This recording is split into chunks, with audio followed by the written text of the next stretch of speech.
The Amazon is not simply a river. It is a moving system of water, forest, sediment, wildlife, and human activity stretching across an entire continent.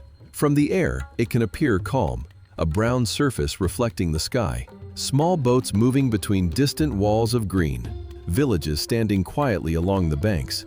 But the scale hides what is happening beneath and around it. Entire forests disappear underwater for months. Riverbanks collapse without warning.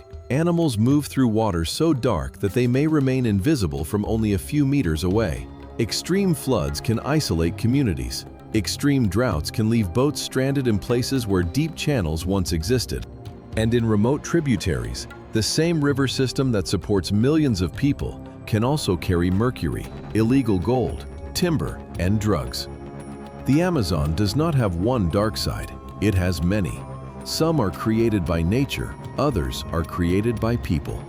And because the river is so vast, both can remain hidden for years. These are 7 dark secrets of the Amazon River. There are places on the Amazon where the opposite bank almost disappears. The river becomes so broad that the horizon seems to belong to the sea. Yet this is still fresh water, moving steadily across the continent toward the Atlantic Ocean. The Amazon carries more water than any other river system on Earth. Near its mouth, its flow can represent roughly 1/5 of all river water entering the world's oceans.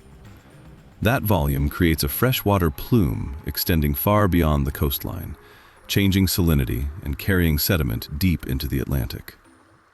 But the scale is difficult to understand from the surface. A small wooden boat may travel for hours while remaining inside the same network of channels. Large islands divide the current. Tributaries enter from different directions. Some carry pale sediment from the Andes. Others contain dark water stained by decaying vegetation. Where they meet, the colors can remain separated for kilometers before slowly mixing. The river may look open and simple, but the water is constantly moving in layers. Currents change around islands, sandbars form and disappear. Channels that were deep during one season may become difficult to navigate during another. For people living along the Amazon, the river is often the main road. It carries food, fuel, building materials, passengers, and medicine. But unlike a road, it never remains completely still. The map may show one river. On the ground, it is a shifting maze.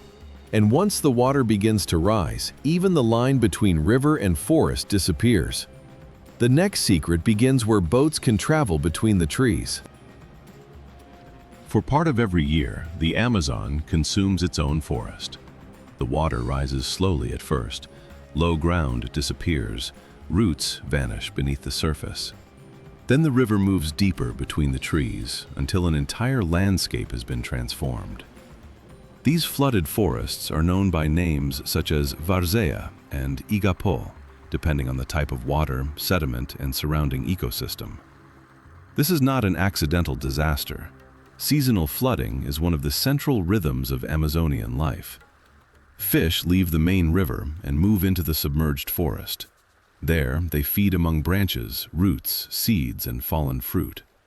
River dolphins follow fish through newly connected channels. Animals that lived on dry ground retreat toward higher land. For months, places that once looked like ordinary forest become an underwater habitat. In some parts of the central Amazon, the difference between low and high water can reach around 10 meters or more.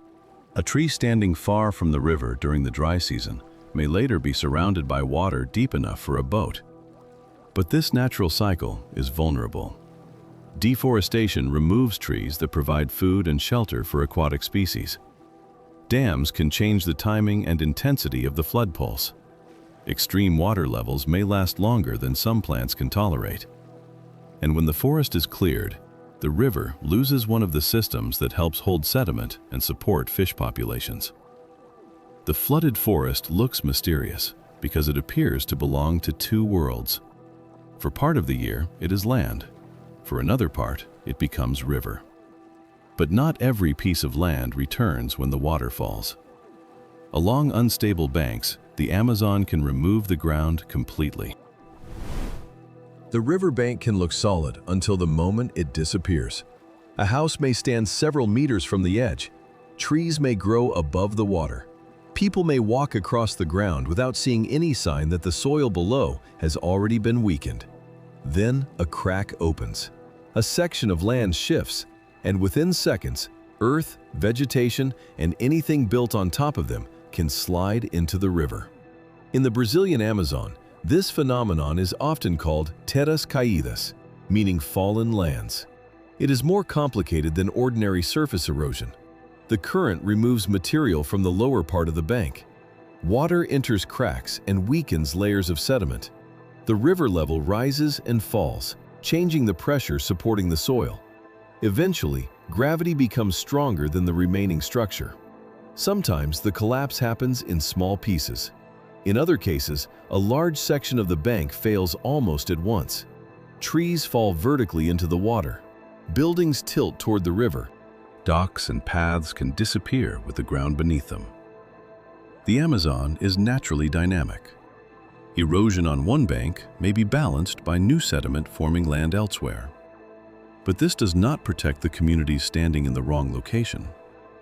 Some settlements are built on young, loose deposits that can be easily broken apart.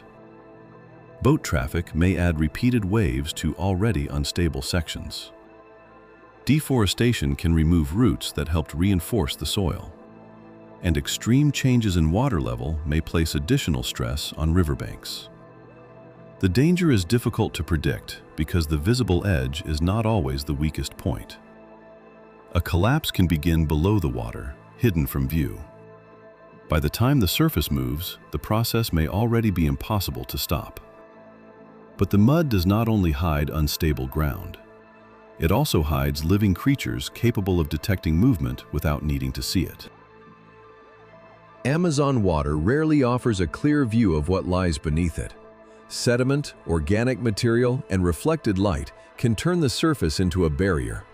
From a boat, the water may appear empty. Below it, an animal can move only a few meters away without ever becoming visible.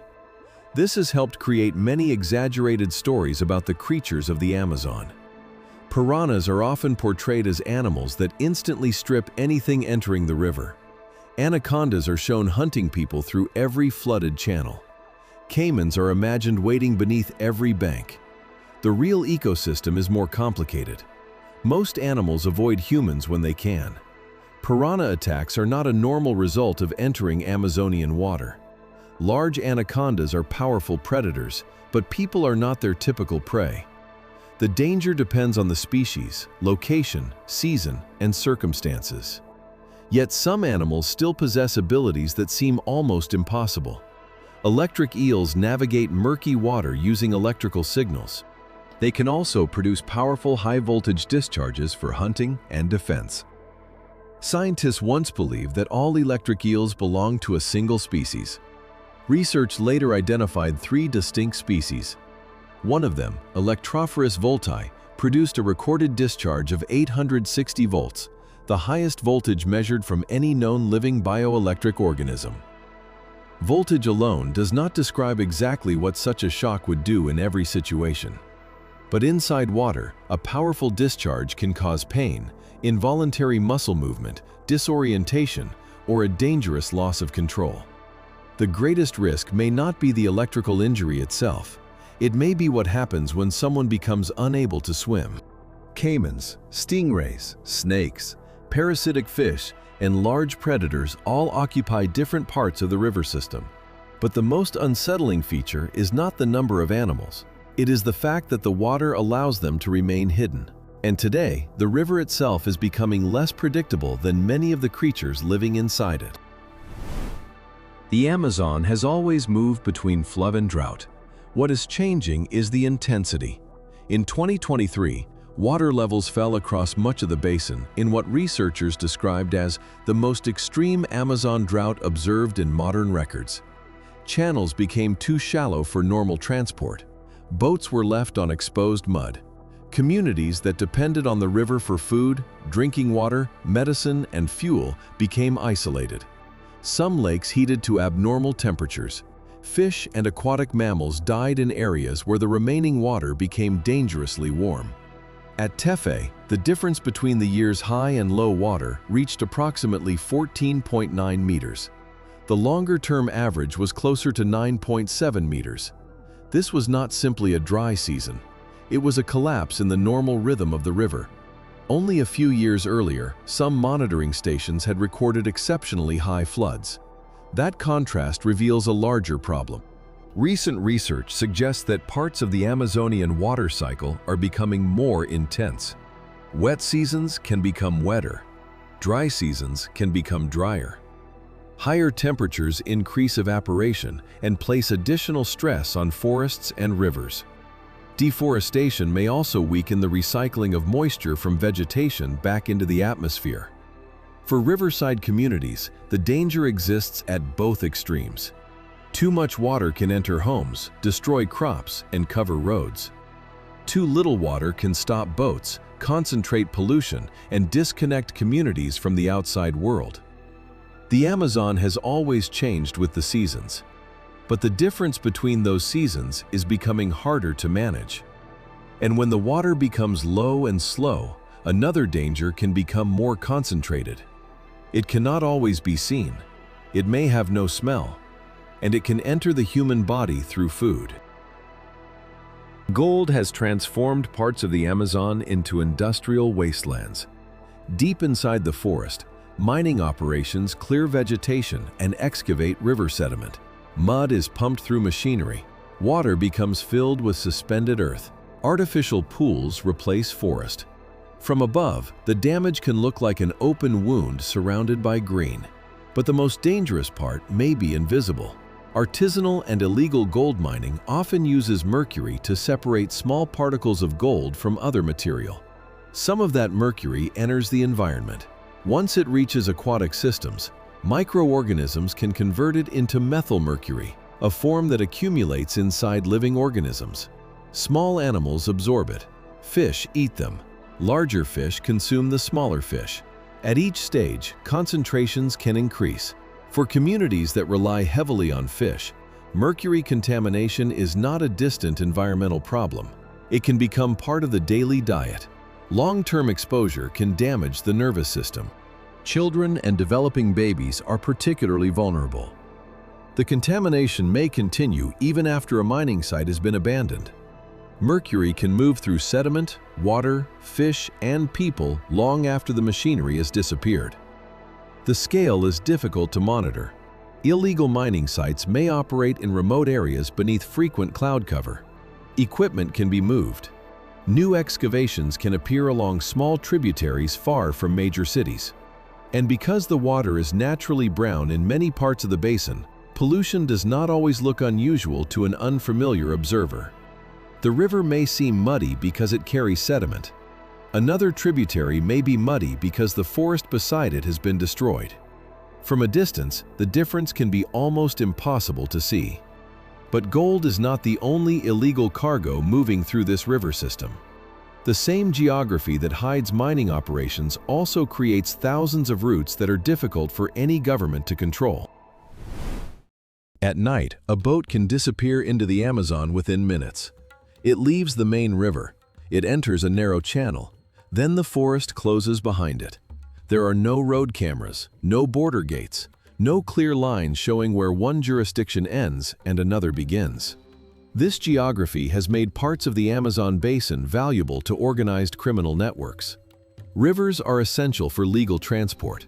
They are also used along some routes to move cocaine, illegal gold, fuel, timber, wildlife, and supplies for remote mining operations. The same boat may pass fishing communities, passenger vessels, and isolated settlements without appearing unusual. A small craft does not need to cross the entire continent. Cargo can move in stages, from a tributary to a larger river, from a river to a road, from a remote settlement to a city, then onward toward domestic or international markets. The Amazon spans multiple countries. Criminal groups can exploit differences in enforcement, limited state presence, and the enormous distance between patrol bases. In some regions, environmental crime and drug trafficking overlap. Illegal mining creates demand for fuel, equipment, labor, and armed protection. Money from one criminal activity can support another. Local communities may face threats, while authorities struggle to maintain a permanent presence. This does not mean every remote boat is suspicious. Most river traffic exists because people have no other practical form of transportation. The darkness comes from how easily ordinary infrastructure can be exploited. A river connecting communities can also connect criminal markets. A channel carrying medicine in the morning may carry illegal cargo after sunset. The forest hides the shore, the water removes tracks, and the size of the system makes complete control almost impossible. That may be the Amazon's darkest secret. The same scale that allows it to support extraordinary life also allows destructive activity to remain hidden inside it. The Amazon is often described as untouched wilderness, but it has never been empty. People have traveled these rivers for thousands of years. Communities depend on them for food, transport, culture, and survival. The river itself is not evil. Flooding renews forests. Erosion builds new land elsewhere. Predators maintain the ecosystem. Sediment carries nutrients across enormous distances. The darkness begins when natural forces become extreme, or when the river's isolation is used to hide damage. A forest disappears beneath floodwater. A bank collapses into the current. Mercury enters a fish. A boat turns into an unmarked channel. Most of these events happen far from cameras. Some are visible only from satellites. Others are discovered after the water has already carried the evidence away. The Amazon reveals almost nothing at first glance, only a wide river beneath an endless sky. But beneath that surface lies a world that is constantly moving, changing, feeding, destroying, and hiding. And in a system this large, the deepest secrets may be the ones we have not found yet.